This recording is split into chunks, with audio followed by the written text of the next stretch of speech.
अध्यक्ष श्रीमती लक्ष्मी सोनू चौकसे जी, हमारे पीएस राघवेंद्र सिंह जी, इस अवसर पर अध्यक्ष जेबीएम ग्रुप माननीय विनय माहेश्वरी जी, हमारे एक और अध्यक्ष दूसरे विनय जी अग्रवाल, जिनने कहा मैंने पहली बार ही भाषण दिया, कभी पहले भाषण नहीं दिया, लेकिन ये बदलते दौर का मध्य प्रदेश है।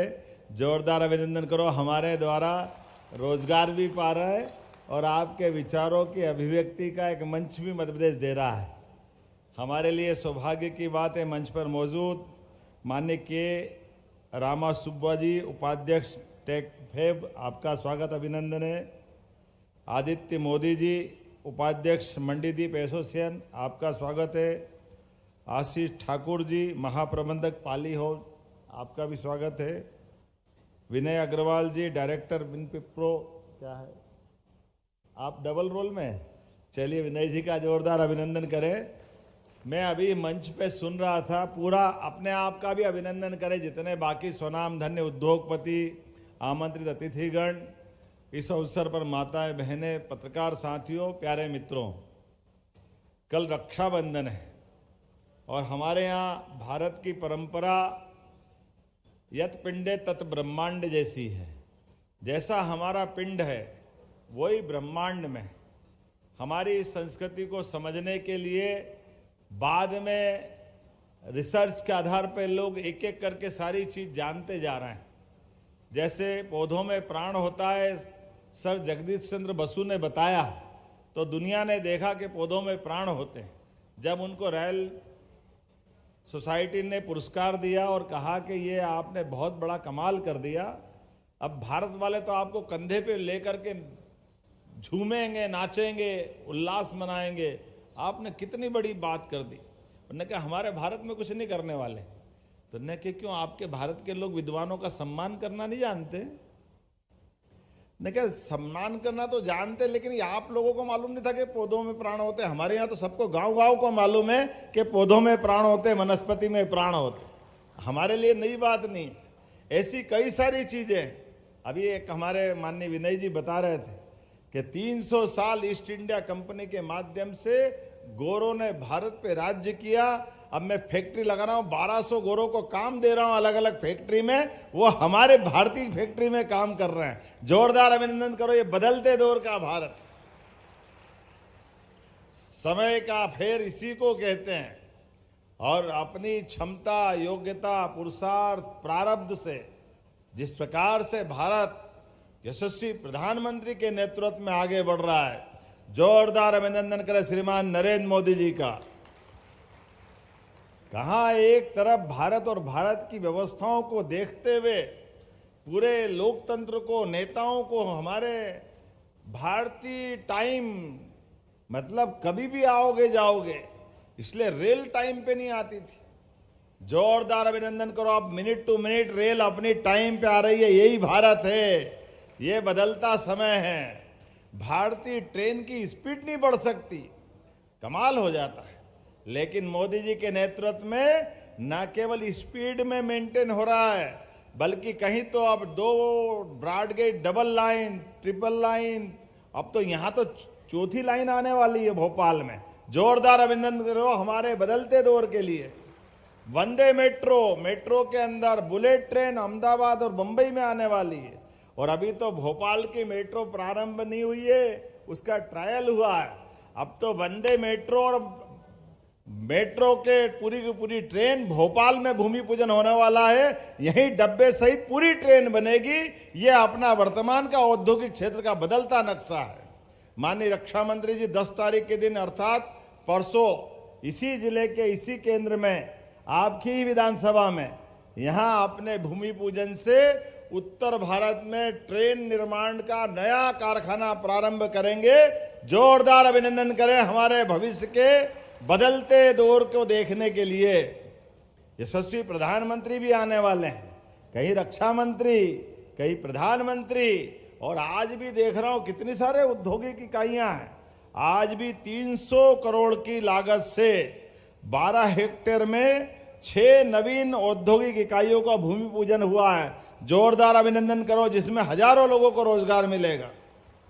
JBM Auto, Polyhose India Limited, Balaji Rotopack, Balaji Micro Precision, Om Telecom, Bhanwardeep Copper Strips कंपनियों के प्लांट यहां लगेंगे। लगभग 116 करोड़ की लागत से, 116 करोड़ से भी ज्यादा लाखों की लागत से Techfab India, Majestic Basmati, Dhakad Engineering, Wear Tech Engineering, Ishan Industry, Connected Copper Wide इत्यादि प्लांटों का आज यहां शुभारंभ हो रहा। जोरदार अभिनंदन करें। आज बदलते दौर में रोज भूमि पूजन, लोकार्पण सतत चल रहा है।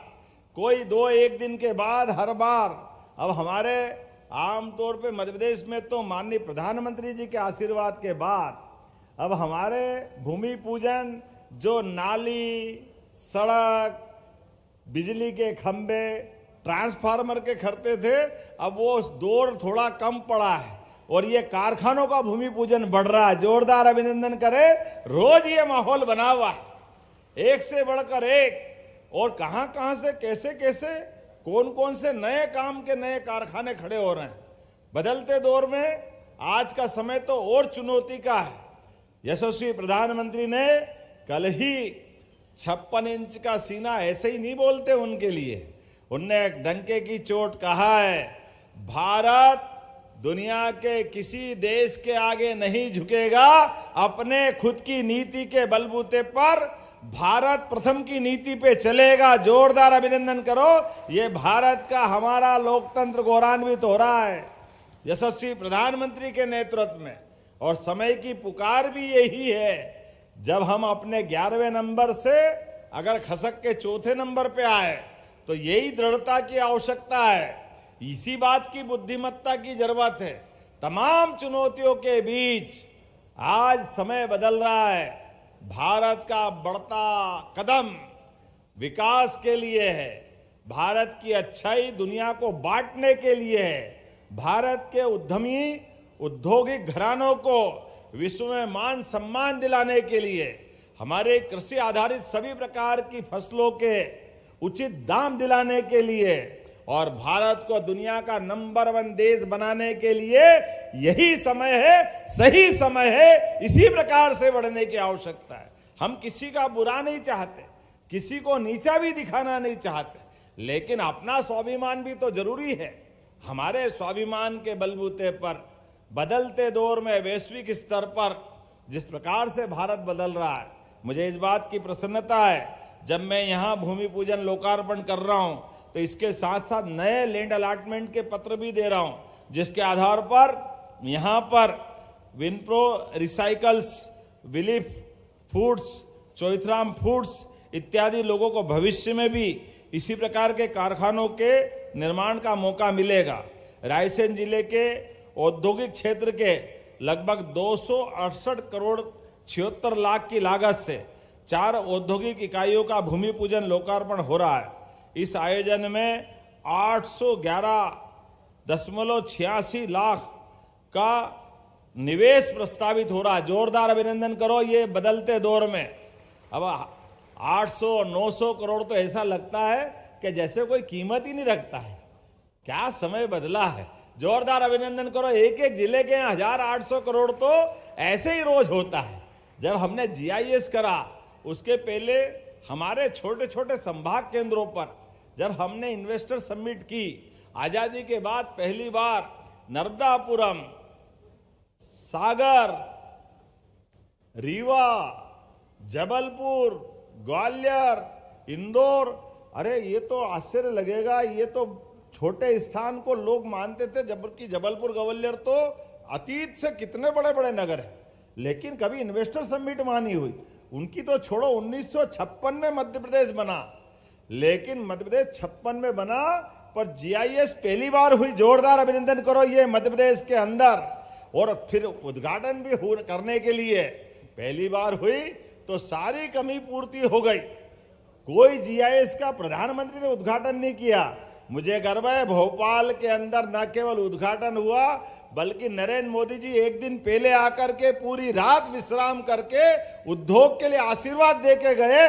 जोरदार अभिनंदन करो माननीय प्रधानमंत्री जी का। जब हमारे मुखिया इतना प्रोत्साहन देते हैं तो उत्साह उमंग तो आ ही जाएगा, आनंद भी आएगा। तो आज के इस अवसर पर जब हम कोई इंडस्ट्री की तरफ कदम बढ़ाते हैं तो ये रायसेन उसका एक सबसे बढ़िया उदाहरण है। हमारे लिए मंडीदीप में स्वर्गीय सुंदरलाल पटवा पूर्व मुख्यमंत्री, उनके आशीर्वाद के लिए जोरदार अभिनंदन करो। उनके आशीर्वाद से ये पूरा क्षेत्र औद्योगिकरण की तरफ कदम बढ़ाता दिखाई दिया है। और उनके साथ साथ पिछले साल प्लास्टिक इंडस्ट्री में कुछ समय पहले अनंत कुमार जी, हमारी सुषमा स्वराज जी और शिवराज सिंह जी, सबके आशीर्वाद से प्लास्टिक इंडस्ट्रियल पार्क का भूमि पूजन हुआ, लेकिन उसमें कमी पड़ी तो हमारी सरकार ने और छूट दे दी। जोरदार अभिनंदन करो। अब वो भी भरने की तरफ आ रहा है, लगातार अपनी कदम बढ़ा रहा है। तामोट का प्लास्टिक पार्क अब जिस गति से बढ़ रहा है, और केवल प्लास्टिक पार्क नहीं, अब तो रायसेन को 10 बड़ी सौगात मिल रही है। रायसेन के उमरिया में 1800 करोड़ की लागत से BML का परसों भूमि पूजन होगा। जोरदार अभिनंदन करो। जहां पर एक नया इतिहास लिखा जाएगा। जब कोई इंडस्ट्री आती है तो इंडस्ट्री वैसे ही नहीं आती, कई लोगों के जीवन बदलने के लिए आती है, कई लोगों को रोजगार मिलता है, कई लोगों को काम मिलता है, राज्य समृद्ध होता है, भारत की शान बढ़ती है, आर्थिक रूप से भारत की ताकत दुनिया में अलग प्रकार से जानी जाती है। और एक इंडस्ट्री आती है, ये कई लोगों को तकनीकी कौशल और प्रशिक्षण के अवसर भी देती है। जितने प्रकार की यूनिट है मैं उल्लेख करूंगा तो समय कम पड़ जाएगा। कल रक्षाबंधन है, मुझे भी जल्दी जाना है, लेकिन मैं देख रहा हूं स्टार्टअप और स्थानीय उद्यमिता को बढ़ाते हुए बड़े उद्योगों के साथ छोटे छोटे उद्योग भी बहुत सारे पनप रहे हैं। बड़ी संभावना बन रही है, स्थानीय आपूर्ति की श्रृंखला खड़ी हो रही, सेवा आधारित उद्यम। मैं अभी इंडस्ट्री, कॉटन इंडस्ट्री से आया हूं, अकेले एक कैंपस में 15,000 से ज्यादा बहनों को रोजगार मिल रहा है। जोरदार अभिनंदन करो। ये बड़े बड़े रोजगार आधारित कारखाने भी एक अलग दौर से हमको ले जा रहे हैं। और वहां कॉटन कहां से आ रहा है? Australia, Vietnam. अब रुई, हमारा कॉटन अपने यहाँ का भी होता है, लेकिन इतनी उन्नत प्रकार से हमारे कारखाने काम कर रहे हैं कि वो धागा बनाने के लिए सभी प्रकार की मशीनों के माध्यम से अरविंद मिल्स वाले मांगे उनको देंगे, जो जिसको जैसा चाहिए सबको रॉ मटेरियल के साथ जितनी दक्षता से काम कर रहे हैं। और नवाचार, नई तकनीक, किसानों की आय वृद्धि, हमारी सरकार लगातार इस प्रकार से आगे बढ़ रही है। और इंफ्रास्ट्रक्चर के विकास के लिए भी अब ये इंडस्ट्रियों के लिए बेसिक चीज तो वही है कि हाँ, हमारे रोड, सभी प्रकार की कनेक्टिविटी के लिए अब चारों तरफ से 4 लेन मध्य प्रदेश में हर तरफ उपलब्ध है। रेल का मार्ग तो है ही, अब हवाई यातायात की सुविधा के माध्यम से भी एयर कार्गो की संभावना भी बहुत जल्दी हमारी प्रबल होने वाली है। बड़ी सौगात मध्य प्रदेश देने वाला है, जिसके माध्यम से हमारा ट्रांसपोर्टेशन के लिए हवाई मार्ग का भी नया रास्ता खुलेगा। अपने देश में, देश पे आसपास के एशिया में और विश्व में भी यहाँ का बने हुए उत्पाद हम सरलता से वहीं पहुंचा सकेंगे। स्थानीय बाजार में भी विस्तार होगा। महिला सशक्तिकरण के लिए, जैसे मैंने पूर्व में उल्लेख किया, बड़े पैमाने पे बहनों को रोजगार दे रहे हैं। और इसलिए रोजगार आधारित उद्योगों के लिए भाइयों या बहन सबको 5,000 रुपया प्रति लेबर हमारी सरकार की ओर से फैक्ट्री मालिक को सहयोग दे रहे कि आप रोजगार बढ़ाओ, हम आपको अनुदान बढ़ा रहे हैं। दोनों मिलकर के बहन भाई को रोजगार दिलाइए। तो केवल बिजली, पानी, सड़क, भूमि नहीं, अंदर सरकार अपने रोजगार के लिए इंडस्ट्री में लेबर आपके यहाँ काम करेगी, माल आपका बनेगा, आप अपना उत्पादन से कमाई भी करिए। लेकिन अगर आप रोजगार देते हो तो प्रति श्रमिक 5,000 रुपया श्रमिक का हम अपनी तरफ से योगदान आपको देना चाहते हैं। ये हमारी तरफ से हम आपको बढ़ावा देना चाहते हैं। 1,000 आदमी का रोजगार देंगे विनय जी, जोरदार अभिनंदन करो। यही तो माहौल बनाने की आवश्यकता, एक एक करके। और हम तो और आगे बढ़ रहे हैं एविएशन के माध्यम से भी। जो हमारे यहाँ पे कनेक्टिविटी एयर फ्लाइंग की लाने वाले हैं, अगर इंटरनेशनल फ्लाइट आएगी तो हमारी पॉलिसी में प्रति फ्लाइट 15 लाख रुपए की हमारा अनुदान इंटरनेशनल फ्लाइट के लिए भी देने वाले हैं। हमारे राज्य के अंदर भी विमान सिंगरौली, जबलपुर, रीवा, हम भारत सरकार के उड़ान योजना के अंतर्गत अपनी खुद की टूरिज्म की एविएशन पॉलिसी पे काम कर रहे हैं। और बोल नहीं रहा हूं, वहां चल रही है, जिस योजना पे हमारे विमान उड़ रहे हैं, जिस पे हम काम कर रहे हैं। और इतना ही नहीं, हमारा राज्य भौगोलिक रूप से बहुत बड़ा है। ऐसे में आयुष्मान योजना के माध्यम से अगर हमारे श्रमिक बंधु या गरीब से गरीब आदमी भी अगर आयुष्मान योजना का कार्ड है, तो देश भर में तो एम्बुलेंस चलती घायल को लाने ले जाने के लिए, लेकिन हमारी सरकार ने एयर एम्बुलेंस की सुविधा दी है अपने राज्य के अंदर। ये हमारी सुविधा है देश में सबसे पहले। एयर एम्बुलेंस की सौगात के माध्यम से कोई भी घायल कहीं है और उसकी जान अगर बचाना है तो डॉक्टर और कलेक्टर डिसाइड करेगा, तो हेलीकॉप्टर से और विमान से एयर एम्बुलेंस की सुविधा भी हमारी सरकार के माध्यम से दे रहे हैं। करने के लिए तो बहुत सारी बातें हैं। राहगीर योजना के माध्यम से कहीं कोई एक्सीडेंट हो जाए और घायल वहां अपनी जान की बाजी लगाते हुए जीवन मृत्यु के संघर्ष में अगर उलझा हुआ है, ऐसे में उस घायल को कोई हॉस्पिटल पहुंचाता है, उसकी जिंदगी बचती है, तो 25,000 रुपया का पुरस्कार हमारी सरकार के माध्यम से देंगे। पैसे का सवाल नहीं है, उसकी जान बचाने का सवाल है। गरीब आदमी हो या अमीर आदमी हो, कोई भी घायल हो, तो ये मानवता जगाने के ऐसे कई कामों को लगातार हम प्रमोट करते जा रहे हैं। बोलने के लिए तो बहुत सारी बात है। पूरे देश के अंदर मध्य प्रदेश एकमात्र राज्य है जो मेडिकल कॉलेज के लिए 30 एकड़ जमीन 1 रुपए में दे रहा है, और मेडिकल कॉलेज के लिए आवश्यक hospital, doctor, nurse, paramedical staff, सारी दवाई, बिल्डिंग, ये सब फ्री दे रहे हैं 2 साल के लिए। वो मेडिकल कॉलेज खड़ा करे और हमारे हॉस्पिटल की सौगात उसको मिलेगी, और 2 साल बाद वो अपनी आवश्यक और जो जो जरूरत है वो बना ले। तो ऐसे कई प्रकार के प्रयोगों के माध्यम से हमारी सरकार समान रूप से मध्य प्रदेश के लिए, मध्य प्रदेश के युवाओं के लिए रोजगार के अवसर भी दे रही है और आर्थिक समृद्धि में भी ठोस कदम रख रही है। आइए हम सब संकल्प करें। आज इस कार्यक्रम में जब मैं आपसे बात कर रहा हूं, तो कल ऐसा लगता है कि आज ही हमारा रक्षाबंधन हो गया। दोनों हाथ में राखी बहनों के आशीर्वाद से मिल रही है। जोरदार अभिनंदन करें हम और आप भी। हमारी संस्कृति तो सर्वे भवन्तु सुखिना, सर्वे सन्तु निरामया, सर्वे भद्राणि पश्यन्तु मां कश्चित् दुर्भाग् भवेत्। जब हम सभी के भाग्य में सुख और समृद्धि की कामना करते हैं, हम सबको बंधुत्व के भाव से देखते हैं, तो आज कोई कारखाना लगाने वाला उद्योगपति, वो अपने जीवन में उसके घर में तो खाने पीने का प्रबंधन है, लेकिन अपने जीवन के बजाय वो कई लोगों को रोजगार देते हुए कई लोगों की जिंदगी बेहतर करता है। तो हमारे लिए आप भी सब उसी प्रकार से आदर के पात्र हैं, जो गरीब से गरीब आदमी की जिंदगी में सब सुख देते हैं। जोरदार अभिनंदन अपने सभी उद्योगपतियों के लिए भी, जिनके माध्यम से बड़े पैमाने पे समाज सेवा होती है। ये काम छोटा नहीं है। मैं आप सबको बधाई देना चाहता हूं और खुले दिल से आपके सबके सामने बोलना भी चाहता हूं। हमने औद्योगिकरण का एक तरह से अभियान चलाया हुआ है। एमएसएमई, हेवी इंडस्ट्री और छोटे से छोटे कुटीर उद्योग वाले लोग भी, कोई 25 लाख का भी काम चालू करना चाहता है, कोई 1 करोड़ का भी काम चालू करना चाहता, हमारी निगाह में सब बराबर है। जो रोजगार दिलाए वो हमारे लिए उतना ही महत्व रखता है। इसलिए आइए हम सब मिलकर के इस देश की प्रगति में साक्षी बने। एक बार फिर इस पूरे आयोजन के लिए मैं बधाई देना चाहता हूं। बहुत बहुत धन्यवाद। भारत माता की जय।